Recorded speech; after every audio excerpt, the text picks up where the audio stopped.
अब president Trump ने ऐलान कर दिया है कि अमेरिकी नेवी हॉर्मुज स्ट्रेट से गुजरने वाले तेल टैंकरों की सिक्योरिटी की गारंटी देगी। ट्रंप ने एक बार फिर धमकी दी कि आने वाले हफ्ते में ईरान पर सबसे भयानक हमला होगा। ट्रंप का दिमाग एयरक्राफ्ट क्रैश में अमेरिका के 6 सैनिकों की मौत के बाद से तो बहुत ज्यादा गर्म है, और इधर तुर्की में अमेरिका के उस सैन्य अड्डे पर भी हमले की खबर है जहां एटम बम की तैनाती है।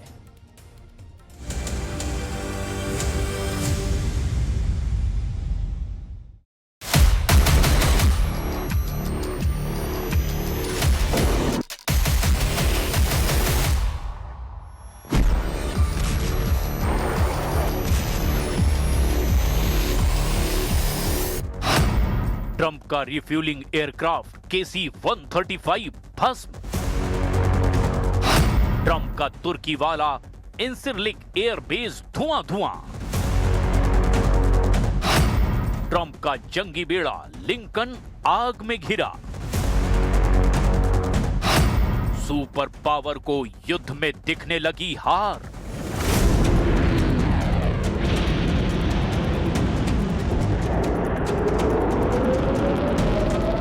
ईरान ने जबरदस्त हमलों से 13 वॉर जोन में बढ़त बना ली है।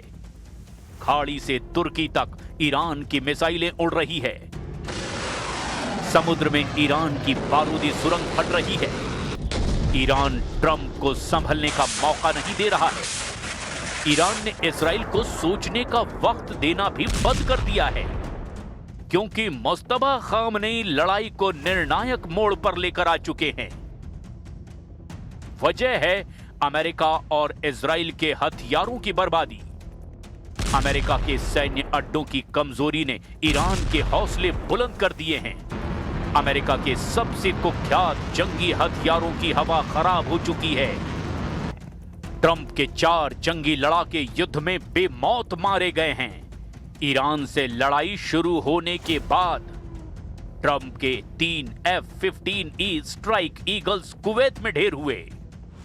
इसके बाद सबसे बड़ा चौथा झटका अब इराक में KC-135 टैंकर बोइंग 707 एयरलाइनर को क्रैश से लगा है, जिसमें अमेरिका के 4 सैनिकों की मौत हो गई है। सिर्फ इन 4 हादसों से ट्रंप को करीब 1200 करोड़ रुपए का घाटा लग चुका है।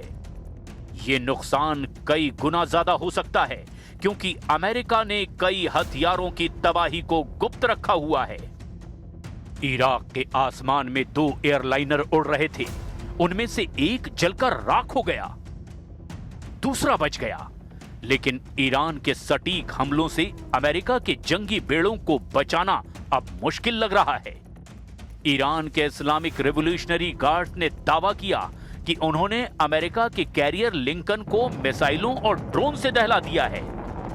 ईरान ने यह तक कहा कि उसके हमलों से डरकर लिंकन भाग खड़ा हुआ है। रिवॉल्यूशनरी गार्ड ने बताया कि लिंकन को समुद्र में ईरान से 340 किलोमीटर दूर निशाना बनाया गया। प्रेस टीवी पर जारी बयान में जंगी बेड़े पर हमलों का क्रेडिट ईरान के पवित्र पैगंबर के केंद्रीय मुख्यालय को दिया गया।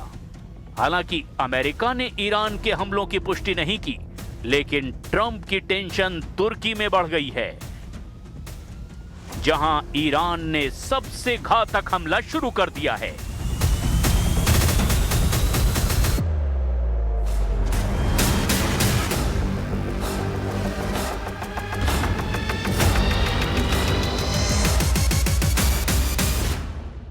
ये तुर्की के अदाना स्टेट का वीडियो है, जहां ईरान की मिसाइलों के वीडियो नागरिकों ने बनाए हैं।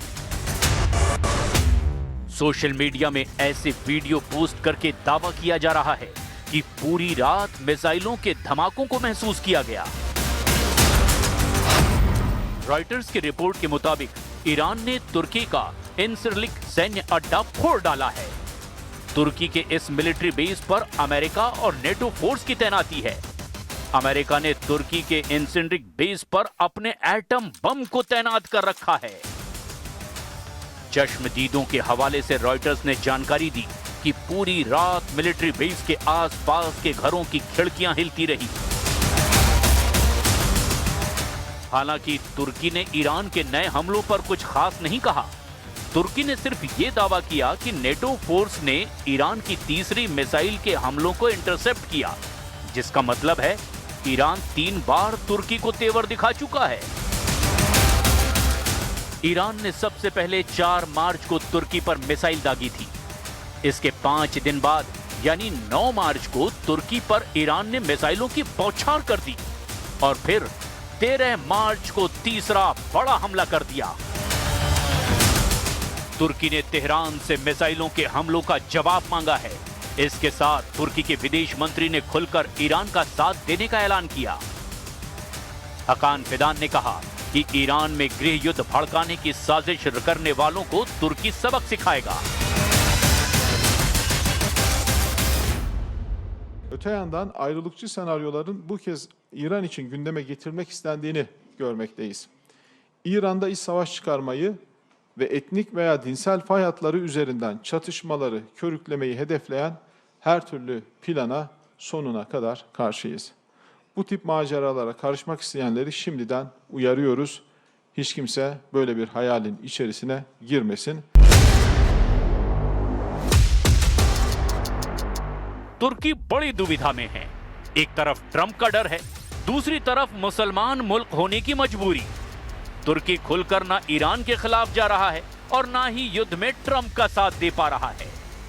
वहीं ईरान के तूफानी हमलों के जवाब में अमेरिका ने कई फ्रंट पर बारूदी एक्शन लिया है। अमेरिका ने तेहरान के वर्मिन इलाके में भीषण हमला किया। पूर्वी तेहरान कमांड मुख्यालय पर स्ट्राइक करके अमेरिका ने भारी नुकसान पहुंचाया। नेटो फोर्स ने सिग्नल दिया कि वो जल्द ईरान युद्ध में एंट्री लेने वाले हैं।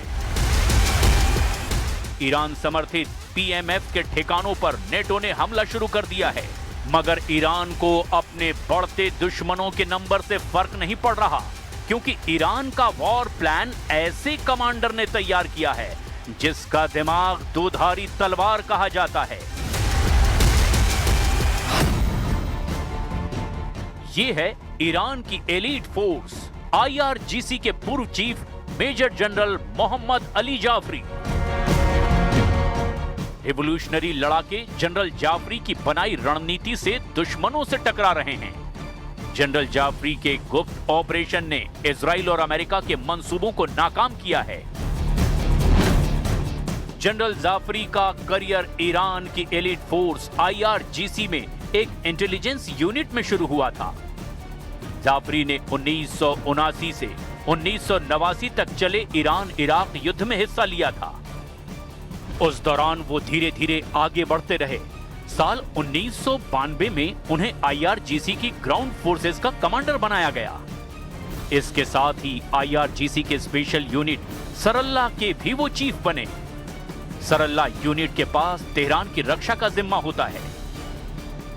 साल 2005 में जनरल जाफरी आईआरजीसी के सेंट्रल फॉर स्ट्रेटेजिक स्टडीज के डायरेक्टर बनाए गए।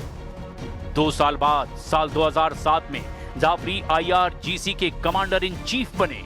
उन्हीं दिनों जनरल जाफरी ने मोज़ैक डिफेंस के वॉर प्लान पर काम करना शुरू किया था, जिसकी सीख जनरल जाफरी को इराक अमेरिका युद्ध में मिली थी। तब अमेरिका ने सिर्फ 28 दिन में सद्दाम हुसैन को उखाड़ फेंका था।